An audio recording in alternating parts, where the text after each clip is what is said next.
Rahim. Assalamu alaikum. Welcome to ITS and HSS International Teaching Service and Homeschooling System. The chairperson is Sir Samiullah Aziz Sahab and the contact number for any query is 0335 665 2007.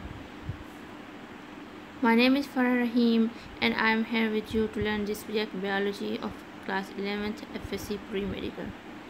हमने start किया था chapter number 1 से जो कि है introduction, और आज का हमारा जो टॉपिक है वो है levels of the biological organisation. Biological organisation को समझने से पहले हमें इसकी जो बेसिक पॉइंट है बायो एलिमेंट्स उसे समझना ज़रूरी है। तो what are the bio elements?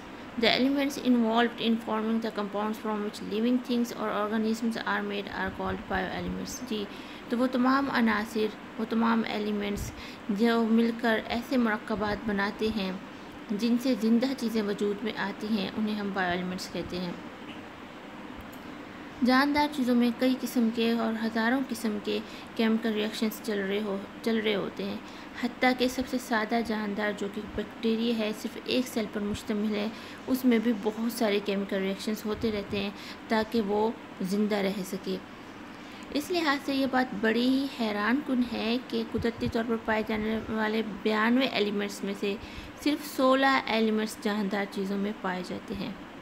In 16 elements को और इनके साथ चंद एक और एलिमेंट्स को हम बायो एलिमेंट्स कहते हैं क्योंकि ये जानदार चीज़ों में मौजूद होते हैं।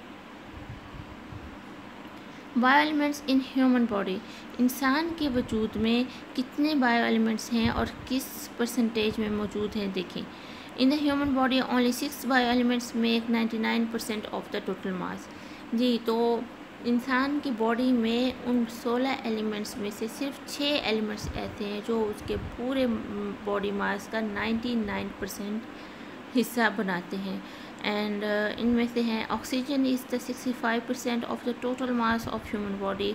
The next is carbon dioxide, carbon that is 18%, hydrogen 10%, nitrogen 3%, calcium 2% and phosphorus 1%।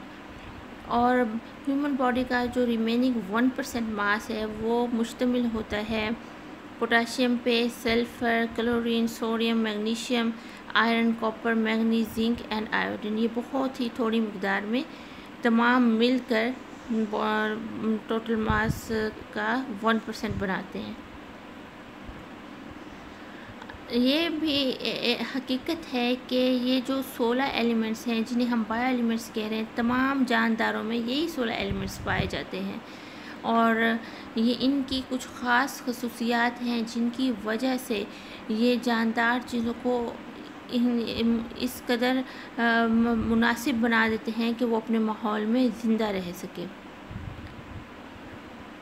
Ji, biological organisation is not simple, it is very complicated, क्योंकि ज़िंदा चीज़ों में बहुत सारे किस्म के अंदरूनी निज़ाम चल रहे होते हैं, केमिकल रिएक्शंस चल रहे होते हैं और उन्हीं की बिना पर हम उन्हें गैर जानदार चीज़ों से बआसानी अलग कर सकते हैं। A living thing has built-in regulatory mechanism which interact with the environment to sustain its structural and functional integrity. हर जानदार चीज़ का अपना एक अंदरूनी निज़ाम होता है जो उसकी साख्त को, उसके अंदरूनी निज़ाम को, फंक्शंस को मेंटेन रखता है और उसका जो बैरूनी माहौल होता है उसके बुरे असरात से उन्हें बचाए रखता है और इसे हम होम्योस्टेसिस कहते हैं। A living thing is therefore composed of highly structured living substance और प्रोटोप्लाज्म। जी, तो जानदार चीज़ें चूँकि सेल से बनती है और सेल के अंदर एक मादा मौजूद होता है जिसे हम लिविंग सब्सटेंस या प्रोटोप्लाज्म कहते हैं और तमाम तर केमिकल रिएक्शंस जो होते हैं वो यहाँ हो रहे होते हैं, यानी प्रोटोप्लाज्म में। In order to understand the various phenomena of life, biologists for their convenience study the biological organization at different levels. जी, चूँकि बायोलॉजिकल ऑर्गेनाइजेशन बहुत ही कॉम्प्लिकेटेड है, बहुत ही डिटेल्ड है, तो इस वजह से बायोलॉजिस्ट ने इसको मुख्तलिफ लेवल्स में डिवाइड कर दिया ताकि हम इनको बआसानी समझ सकें। और इस डिवीजन जो है बहुत ही बेसिक लेवल यानी सब एटॉमिक लेवल से स्टार्ट करते हैं और इसमें एटॉमिक लेवल, मॉलिक्यूलर लेवल से होते हुए ऑर्गेनिज्म लेवल, कम्युनिटी, पॉपुलेशन और जो दुनिया का आबाद इलाका जहाँ जहाँ जानदार चीज़ें रहती हैं वो सारी बायोलॉजिकल ऑर्गेनाइजेशन में आ जाती हैं। Levels of biological organisation they can be divided into the following 14 levels. जी, बायोलॉजिकल ऑर्गेनाइजेशन को बेसिकली हम 14 लेवल्स में तकसीम करते हैं ताकि उनको समझने में आसानी हो। आप इस पिक्चर में देखें कि आपको इसके सारे लेवल्स नज़र आ रहे हैं जिनको डायग्राम के थ्रू समझाने की कोशिश की गई है। अब हम इनको डिटेल से देखते हैं और from the very basic level that is the subatomic particle इस डायग्राम के एंड से। तो सब एटॉमिक पार्टिकल्स जो हैं these are the particle that make up an atom. जी, इलेक्ट्रॉन, प्रोटॉन, न्यूट्रॉन, इनको हम सब एटॉमिक पार्टिकल्स कहते हैं क्योंकि ये मिलकर एटम बनाते हैं। और एटम क्या होता है? This is the smallest particle of element that retains the properties of that element.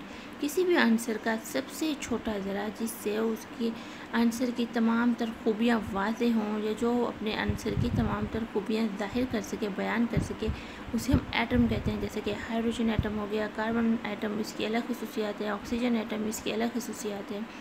तो जी इसे हम एटम कहते हैं। और एटम मिलकर बनाते हैं molecule. A combination of atom is called molecule. Molecule basically दो तरह के होते हैं, micro molecules and macro molecules. Micro जैसे कि नाम से ही जाहिर है बहुत छोटा मॉलिक्यूल होता है जैसे कि वाटर मॉलिक्यूल होते हैं, और मैक्रो मॉलिक्यूल्स बड़े मॉलिक्यूल्स को कहते हैं जैसे कि डीएनए मॉलिक्यूल, प्रोटीन मॉलिक्यूल वगैरह। अब मॉलिक्यूल के मिलने से बनते हैं ऑर्गेनेल्स। ठीक है जी, organelles is a structure within a cell that perform a specific function. जी, ऑर्गेनेल सेल के अंदर मौजूद एक छोटा सा स्ट्रक्चर होता है जो अपने हिस्से का ख़ास काम सर अंजाम देता है। जैसे कि माइटोकॉन्ड्रियन है, क्लोरोप्लास्ट है, न्यूक्लियस है। ये मुख्तलिफ़ किस्म के ऑर्गेनेल हैं जो अपने रिलेटेड सेल्स के अंदर मौजूद होते हैं और अपना अपना काम करते हैं। अब ऑर्गेनेली के मिलने से बनता है cell, and cell is the unit of life. जैसे कि नर्वस सेल है, अब ये इसको यूनिट ऑफ सेल लाइफ, इस सेल को यूनिट ऑफ लाइफ इसलिए कहा जाता है कि हर जानदार चीज़ सेल्स पर मुश्तमिल होती है, एक सेल पर, दो सेल पर, या इससे ज़्यादा हज़ारों करोड़ों सेल्स पर। ठीक है जी, इसलिए इसको यूनिट ऑफ लाइफ कहा जाता है। अब सेल मिलकर बनाते हैं tissues. Tissues is a group of similar cells that perform a specific function. जी, एक ही तरह के सेल्स एक ग्रुप की शक्ल में इकट्ठे होकर एक ख़ास किस्म का फंक्शन सर अंजाम देते हैं और उसे हम क्या कहते हैं? टिश्यू कहते हैं। जैसा कि नर्वस टिश्यू। अब इस टिश्यू में एक ही तरह के सेल्स हैं जो कि नर्व सेल्स हैं, और ये तमाम मिलकर ग्रुप की शक्ल में अपना काम अंजाम देते हैं, तो इसलिए हम इसको नर्वस टिश्यूज़ कहते हैं। अब टिश्यूज़ के मिलने से बनते हैं organ. Organ is a structure normally composed of several tissue types that form a functional unit। हाँ जी, ऑर्गन में मुख्तलिफ़ किस्म के टिश्यूज़ होते हैं जो इकट्ठे ग्रुप की शक्ल में एक काम सर अंजाम देते हैं। जैसे कि हमारे बॉडी में ब्रेन है, हार्ट है। अब ये मुख्तलिफ़ किस्म के टिश्यू से बना है। ब्रेन अलग किस्म के टिश्यू से बना है, हार्ट अलग किस्म के टिश्यू से बना है, स्टमक अलग किस्म के टिश्यू से बना है, और यह अपनी जगह ऑर्गन है और हर एक का अपना एक अलग काम है। ऑर्गन्स के मिलने से बनता है organ system. Two or more organs working together in the execution of a specific body function. हाँ जी, जिस्म के किसी कोई एक ख़ास काम सर अंजाम देने के लिए मुख्तलिफ़ ऑर्गन्स आपस में मिलते हैं, ऑर्गन सिस्टम बनाते हैं और जानदार चीज़ का जो एक बेसिक काम, कोई काम होता है उसको सर अंजाम देते हैं। जैसे कि हमारा डाइजेस्टिव सिस्टम है जो कि हमारे माउथ से स्टार्ट होता है, जिसमें मुख्तलिफ ऑर्गन्स है, टीथ हैं, टंग है, एसोफेगस है, स्टमक है, इंटेस्टाइन है, रेक्टम है, और ये मिलकर एक ऑर्गन सिस्टम बना रहे हैं और इसका काम क्या है? ग़िज़ा को हज़म करना, उसे एनर्जी हासिल करना और वेस्ट को जिस्म से खारिज कर देना, तो इसे हम ऑर्गन सिस्टम कहते हैं।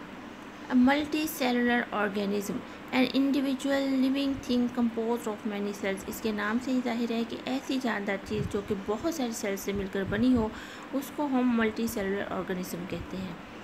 तो यहाँ तक बात हो रही थी जानदार चीज़ के बनने के लेवल्स की, कि वो कहाँ से उसका लेवल, उसके वजूद में आने का प्रोसेस कहाँ से शुरू होता है, जो कि सब एटॉमिक लेवल से आहिस्ते से atomic level, molecular, organelle, cell, फिर टिश्यूज, ऑर्गन सिस्टम, और फिर एक पूरा जानदार वजूद में आता है। आगे बात होनी है जानदार की उस माहौल की जिसमें वो रहता है, और उसको समझने के लिए भी हमने मुख्तलिफ लेवल्स में उसे डिवाइड कर दिए। जी, सबसे पहले आता है स्पीशीज़। स्पीशीज़ कहते हैं very similar potentially interbreeding organism, मतलब ऐसे ऑर्गेनिज्म जो कि बहुत ही मुशाबिहत रखते हैं, इस कदर के उनके मिलने से या उनके मिलाप से उनकी नस्ल आगे बढ़ती है, इसको कहते हैं स्पीशीज़। जैसे कि परिंदे, अब परिंदों में स्पैरो एक अलग स्पीशीज़ है और क्रो एक अलग स्पीशीज़ है। Next is population, member of the one species inhabiting the same area, जी एक ही जगह पर रहने वाले एक ही स्पीशीज़ के जानदार जो कि तकरीबन एक ही वक्त में एक जगह रह रहे होते हैं, उसे हम क्या कहते हैं, पॉपुलेशन कहते हैं। यानी एक ही स्पीशीज़ के बहुत सारे जानदार जब एक वक्त में एक जगह इकट्ठे हों, इकट्ठे रह रहे हों, तो वो बनाते हैं पॉपुलेशन। अब पॉपुलेशन, बहुत सारी पॉपुलेशंस मिलकर कम्युनिटी बनाती हैं। To or more population of different species living and interacting in the same area, मतलब दो या दो से ज़्यादा पॉपुलेशन आपस में एक ही जगह पर इकट्ठे रह रही होती है और एक दूसरे पर उनका असर हो रहा होता है, एक दूसरे पर वो असरअंदाज होते हैं, तो इसको हम कम्युनिटी कहते हैं। जैसे अब हम अपने माहौल में देखें, हम मैन की एक स्पीशीज़ है, अब इसमें प्लांट्स भी हैं, इसमें एनिमल्स भी हैं, इसमें बर्ड्स भी हैं, मतलब ये मुख्तलिफ़ किस्म के पॉपुलेशंस हैं जो कि हम इकट्ठे ही एक ही एरिया में, एक ही जगह में मौजूद हैं, तो ये क्या बन गई, कम्युनिटी। कम्युनिटी के बाद आता है ecosystem, a community together with its non living surroundings, यानी कि जानदार चीज़ों को से रिलेटेड उनके दरमियान मौजूद जो गैर जानदार चीज़ें हैं उनको भी अगर हम उनके साथ मिला लें तो वो पूरा एक इकोसिस्टम बन जाता है।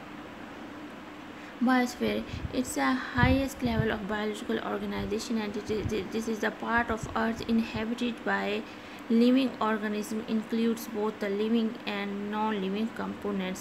हाँ जी, तो इस कुराह अर्ज़ का, इस ज़मीन का वो तमाम तर हिस्सा जहाँ पर जानदार चीज़ें मौजूद हैं, मुर्दा चीज़ें और उनसे रिलेटेड गैर जानदार चीज़ें जो पाई जाती हैं, उस तमाम हिस्से को हम बायोस्फीयर कहते हैं।